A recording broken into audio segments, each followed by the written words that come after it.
wabarakatuh. Perkenalkan, nama saya Andi Zulatikoma dari 11 MIPA 4. Saya akan menceritakan pribadi tokoh yaitu Ahmad Soebardjo, dan saya akan menceritakan peranannya dalam kemerdekaan. Raden Ahmad Soebardjo Djojo di Soerdjo lahir di Karawang, Jawa Barat 23 Maret 1896. Meninggal di Jakarta 15 Desember 1978 pada umur 82 tahun. Adalah tokoh pejuang kemerdekaan Indonesia, diplomat, dan seorang pahlawan nasional Indonesia. Ia adalah Menteri Luar Negeri Indonesia yang pertama. Ahmad Soebardjo memiliki gelar Master in the Rechten yang diperoleh di Universitas Leiden, Belanda pada tahun 1933. Ayahnya bernama Teku Muhammad Yusuf, masih keturunan bangsawan Aceh dari Pidi. Kakek Ahmad Soebardjo dari pihak ayah adalah Ulay Balang dan ulama di wilayah Lueng Putu. Sedangkan Teku Yusuf adalah pegawai pemerintahan dengan jabatan Mantri Polisi di wilayah Teluk Jambe, Karawang. Ibu Ahmad Soebardjo bernama Wardinah. Ia keturunan Jawa Bugis dan merupakan anak dari camat di Teluk Agung, Cirebon. Semasa masih menjadi mahasiswa, Soebardjo aktif dalam memperjuangkan kemerdekaan Indonesia melalui beberapa organisasi seperti Jong Java dan Persatuan Mahasiswa Indonesia di Belanda. Pada bulan Februari 1927, ia pun menjadi wakil Indonesia bersama dengan Muhammad Hatta dan para ahli gerakan-gerakan Indonesia pada persidangan antarbangsa Liga menentang imperialisme dan penindasan penjajah, yang pertama di Brussels dan kemudian di Jerman.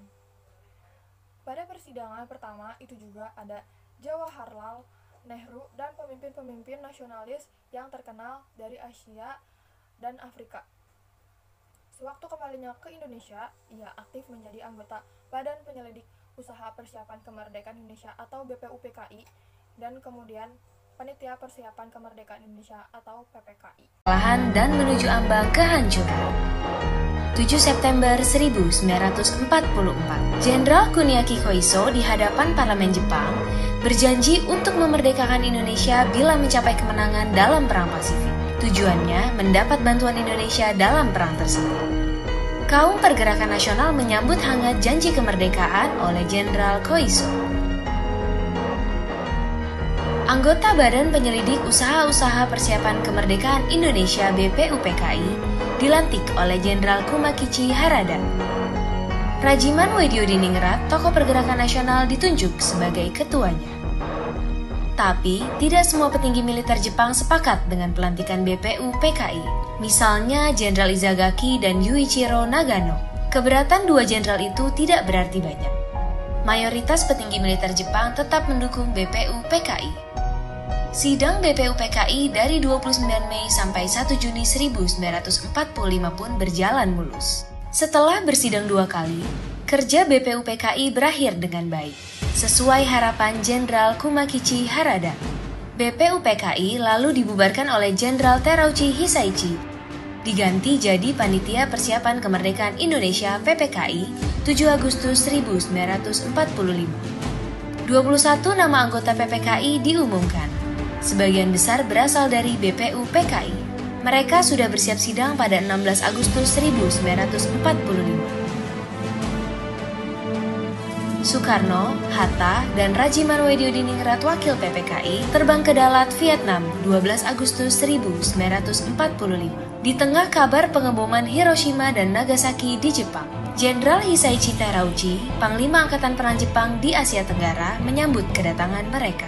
Jenderal Terauchi berkata bahwa PPKI bisa segera memproklamasikan kemerdekaan Indonesia. Kabar gembira tepat pada hari ulang tahun Hatta. Mereka semua senang, kemerdekaan sudah di depan mata.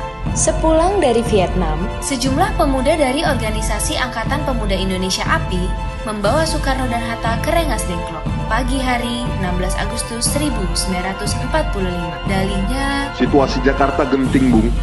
Pemuda mendesak Soekarno dan Hatta segera memproklamasikan kemerdekaan Indonesia. Jepang sudah menyerah, kata para pemuda. Soekarno dan Hatta terkejut, tapi Soekarno enggan memenuhi permintaan para pemuda. Menurut Soekarno dan Hatta, proklamasi kemerdekaan harus melalui rapat PPKI. Proklamasi kemerdekaan harus melalui rapat PPKI. Pemuda akhirnya memulangkan mereka ke Jakarta sore harinya. Sepulang dari Rengas Dengklok, Soekarno dan Hatta hendak bersidang dengan PPKI di Hotel Das Indies, Jakarta, tapi Jepang melarangnya. Perubahan situasi mengarahkan rapat persiapan kemerdekaan ke rumah Laksamana Maeda, perwira Angkatan Laut Jepang. Di tempat inilah dalam sebuah ruangan, Soekarno, Hatta, dan Ahmad Subarjo merumuskan naskah proklamasi kemerdekaan tanpa gangguan dari Jepang. Soekarno lalu membacakannya ke anggota PPKI dan pemuda di serambi rumah. Naskah yang singkat, tapi semua sepakat dengan isinya. Kemerdekaan bukan lagi impian. Hari bersejarah itu tiba. Soekarno membacakan naskah proklamasi kemerdekaan Indonesia ke banyak orang di rumahnya, di Jalan Pegangsaan Timur nomor 56 Jakarta. Tokoh-tokoh pergerakan nasional dan rakyat biasa membaur, mendengarkan pembacaan itu dengan heran. Setelah itu, bendera merah putih jahitan Fatmawati, istri Soekarno, dinaikkan perlahan, diiringi lagu Indonesia Raya. Penghormatan pun diberikan. 17 Agustus 1945, Indonesia akhirnya merdeka. Ini bukanlah pemberian, melainkan hasil perjuangan dari seluruh rakyat Indonesia.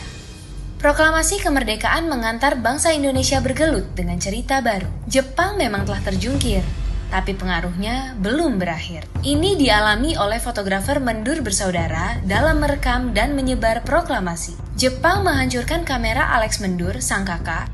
Karena itu, Franz, sang adik, mengubur negatif fotonya di halaman kantor Surat Kabar Asia Raya demi selamatkan bukti-bukti proklamasi. Di tempat lain, pewarta berhasil mengabarkan proklamasi lewat media cetak, juga melalui siaran radio dengan menggunakan beragam bahasa daerah. Di desa-desa, pemuda Republik berperan meneruskan kabar proklamasi. Mereka berkeliling dan berteriak, "Jepang menyerah, Indonesia merdeka." Akhirnya, tiap orang menjadi saksi. Peristiwa Rengas Dengklok pada tanggal 16 Agustus 1945, para pemuda pejuang termasuk Khairul Saleh, Sukarni, dan Wikana, Sudanco, Singgih, dan pemuda lain membawa Soekarno dan Muhammad Hatta ke Rengas Dengklok. Tujuannya adalah agar Insinyur Soekarno dan Dr. Andes Muhammad Hatta tidak terpengaruh oleh Jepang. Peristiwa ini dinamakan peristiwa Rengas Dengklok. Di sini, mereka kembali meyakinkan Soekarno bahwa Jepang telah menyerah dan para pejuang telah siap untuk melawan Jepang, apapun resikonya. Di Jakarta, golongan muda, Wikana, dan golongan tua, yaitu Ahmad Subarjo, melakukan perundingan. Ahmad Subarjo menyetujui untuk memproklamasikan kemerdekaan Indonesia di Jakarta. Maka disitulah Yusuf Kunto untuk mengantar Ahmad Subarjo ke Rengas Dengklok. Ahmad Subarjo berhasil meyakinkan para pemuda untuk tidak terburu-buru memproklamasikan kemerdekaan. Bahkan, Ahmad Subarjo memberikan jaminan dengan taruhan nyawa bahwa proklamasi kemerdekaan akan diumumkan pada tanggal 17 Agustus 1945 selambat-lambatnya pukul 11.30. Dengan adanya jaminan itu, Komandan Kompi Peta Rengas Dengklok Du Cucando Subeno bersedia melepaskan Soekarno dan Hatta kembali ke Jakarta.